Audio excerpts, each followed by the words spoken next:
अस्सलाम वालेकुम students, this is Hafsa here. Students, आज हम लोग अक्रूवल्स एंड प्रीपेमेंट से पर्टेनिंग एक क्वेश्चन कवर करेंगे। Question is from October November 2022 paper variant 2-3। Let's read the question.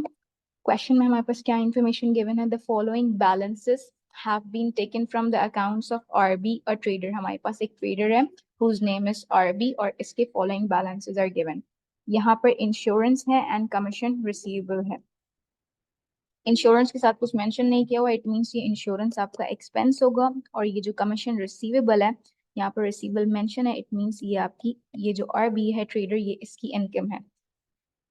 1 April 2021 means ये बैलेंस ब्रॉट डाउन है।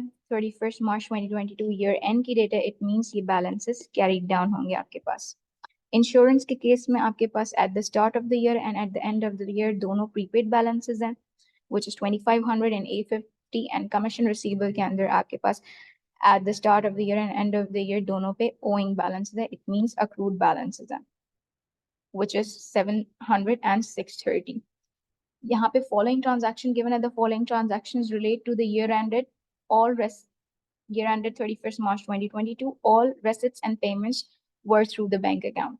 ये जो भी आपने ट्रांजैक्शंस यहाँ पे दिख रही हैं तीनों, ये बैंक अकाउंट से पे की गई हैं।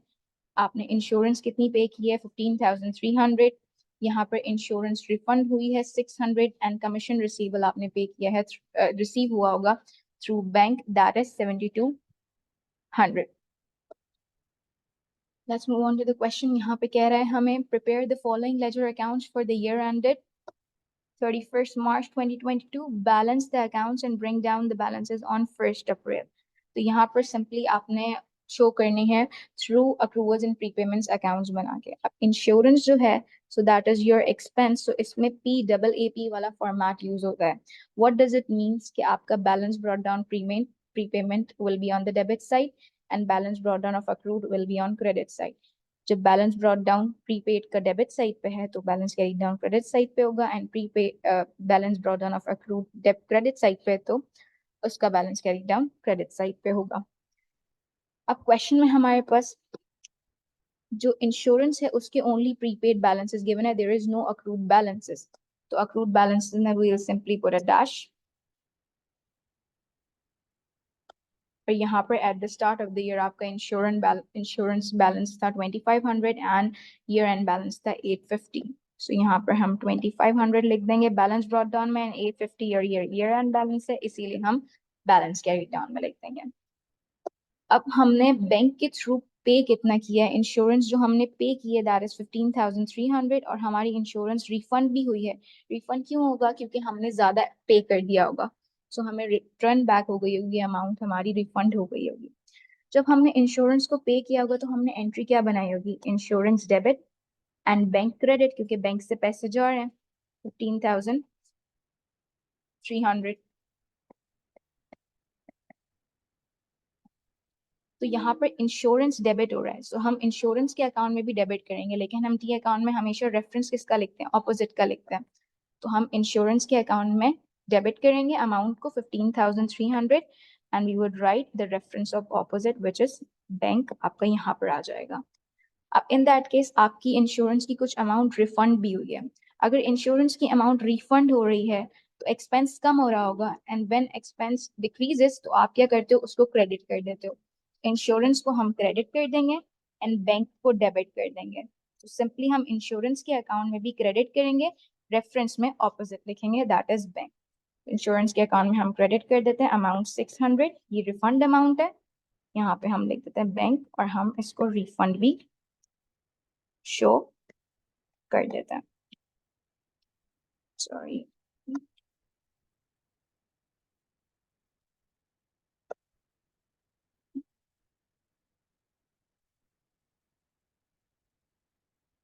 देन आपकी इनकम स्टेटमेंट भी इस साइड पे आ जाएगी, क्रेडिट साइड पर। ये भी क्यों आ रही है? क्योंकि आप जब क्लोज करते हैं अपनी टी अकाउंट्स को तो आप इनकम स्टेटमेंट डेबिट करेंगे एंड इंश्योरेंस क्रेडिट करेंगे। अगेन आपका इंश्योरेंस यहाँ पर क्रेडिट हो रहा है, तो इंश्योरेंस के अकाउंट में मैंने क्रेडिट किया है एंड रेफरेंस में मैंने ऑपोजिट लिखा है which is the income statement. Income statement की अमाउंट हमें कैसे पता चलेगी? सिंपल, हम heavier side minus lighter side करेंगे। I can see that heavier side ये दिख रही है, तो मैं इसका टोटल करूंगी जो भी टोटल आएगा, हायर टोटल आएगा, वो हम दोनों डैशेस में लिखेंगे।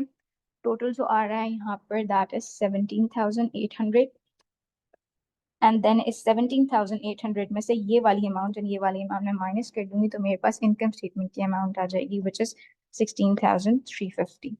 इन दैट केस ये इनकम स्टेटमेंट हम ईयर एंड पे बनाते हैं, तो आपकी मार्च 31st डेट आ जाएगी। देन आपको इसको 1 अप्रैल तक ब्रिंग डाउन करना था बैलेंसेस को, तो हम ये बैलेंस ब्रॉट डाउन यहाँ पर लिख देंगे।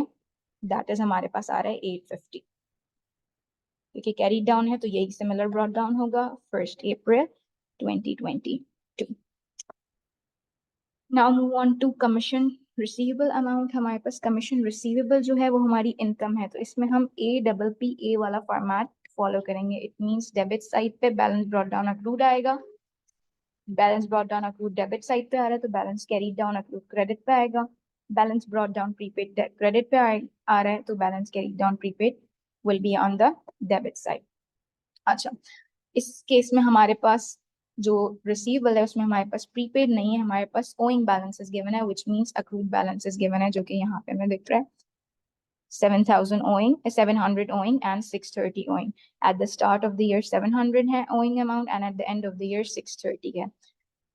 So हम यहाँ पे हम इसको प्लेस कर देंगे, that is 700 and 630। अच्छा, अब बैंक से हमने कितने पे किए थे? बैंक से हमने रिसीव किए होंगे, क्योंकि हमारी इनकम है तो रिसीव किए होंगे 7,200। तो जब हम रिसीव करते हैं तो हम क्या करेंगे, बैंक को डेबिट कर रहे होंगे और कमीशन रिसीवेबल को क्रेडिट कर रहे होंगे। सो मैं बैंक की ट्रांजैक्शन को कहाँ पे रिकॉर्ड करूंगी? टी अकाउंट में क्रेडिट साइड पे रिकॉर्ड करूंगी, और रेफरेंस में हम ऑपोजिट लिखते हैं। तो यहाँ पर कमीशन रिसीवेबल एंट्री के अंदर बैंक डेबिट था and commission receivable was credit, इसीलिए टी अकाउंट में क्रेडिट साइड पर रिकॉर्ड हो रहा है। रेफरेंस में टी अकाउंट में ऑपोजिट लिखते हैं, इसीलिए हम यहाँ पर बैंक लिखेंगे। अमाउंट है हमारे पास 7,200।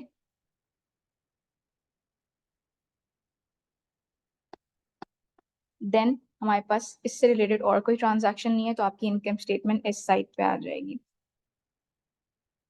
वो भी क्यों आ रही है? क्योंकि कमीशन रिसीवेबल इनकम होती है तो वो क्रेडिट पे इंक्रीज होती है, जब आप क्लोजिंग कर रहे होंगे तो उसको डेबिट कर देंगे एंड इनकम स्टेटमेंट को क्रेडिट कर रहे होंगे। तो कमीशन रिसीवेबल अकाउंट डेबिट हो रहा है, इसीलिए मैंने उसके अकाउंट में डेबिट की है एंड रेफरेंस में ऑपोजिट लिखा है, दैट इज इनकम स्टेटमेंट। इसका हम लोग टोटल कर लेते हैं। हैवियर साइड में पता चल रहा है ये वाली है, इसका टोटल हमारे पास आ रहा है 7,830। एंड देन इस बैलेंस में से हम ये 700 माइनस कर देंगे तो हमारे पास आ जाएगा 7,130। That is your income statement में ये अमाउंट आपकी पोस्ट हो जाएगी। इनकम स्टेटमेंट ईयर एंड पे हम बनाते हैं, इसीलिए मार्च 31 का बैलेंस आ रहा है। एंड ये बैलेंस कैरी डाउन आपने लिखा है यहाँ पर, तो इसका बैलेंस ब्रॉट डाउन भी इन दैट केस यहाँ पर आ जाएगा। अमाउंट आप 630 लिख देंगे 1 अप्रैल 2022। तो ये देखें अमाउंट हमने 1 अप्रैल 2022 तक बैलेंस कर दिया। Now we are done with this part. अच्छा, ये एक थोड़ा सा इंटरेस्टिंग पार्ट है। इसके अंदर ये क्या कह रहा है, prepare the entries for insurance and commission receivable in RB statement of financial position.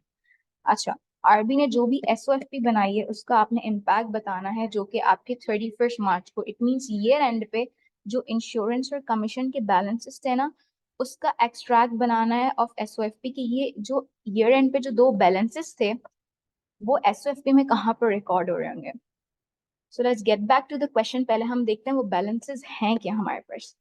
देखें ईयर एंड क्या है, ईयर एंड इज दिस। तो इस पे देखें आपका इंश्योरेंस, इंश्योरेंस क्या एक्सपेंस है, एक्सपेंस आपका ईयर एंड पे प्रीपेड है और इनकम आपकी ईयर एंड पे अक्रूड है। जब भी आपका एक्सपेंस प्रीपेड होता है that is consider your current asset और वो अदर रिसीवेबल में रिकॉर्ड होता है।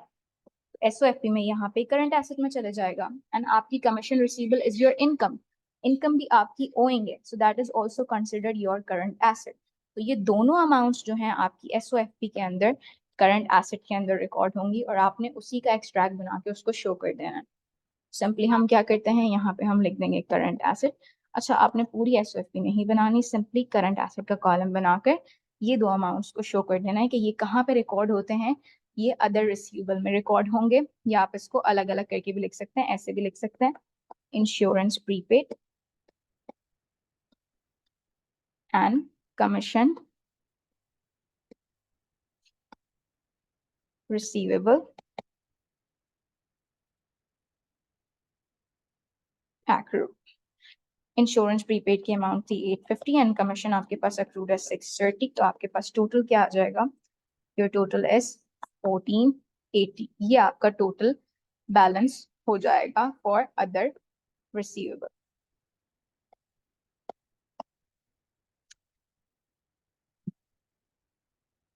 जो मेन क्वेश्चन है वो यहीं तक है, बाकी क्वेश्चन स्टिल रहता है लेकिन उस वो दूसरे टॉपिक से pertaining है. So I will just finish it till here. Meet you in the next video. Till then, take care everyone. Allah Hafiz.